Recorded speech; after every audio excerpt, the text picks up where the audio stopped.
সহ্য করতে করতে ধৈর্য হারিয়ে ফেলেছি। তবু মনকে বুঝিয়েছি আজ নয়তো কাল ঠিকই সব ঠিক হয়ে যাবে। বোকা মানুষ ধোঁকা খায়, সৎ মানুষ কষ্ট পায়, সরল মানুষ আঘাত পায়, আর স্বার্থপর মানুষ আনন্দের দিন কাটায়। এটাই বাস্তবতা। কিছু মানুষ আছে যারা মায়া বাড়িয়ে জীবন থেকেই হারিয়ে যায়।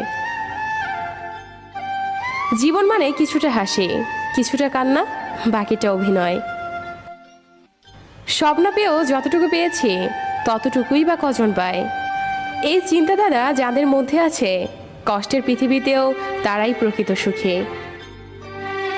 বিশ্বাসটা রক্ষা করতে শিখুন, কারণ একবার সেটা ভেঙে গেলে আর কখনো জোড়া লাগে না, আর তখন সত্য কথাগুলো মিথ্যা মনে হয়। কাউকে মিথ্যা বলে খুশি করার চেয়ে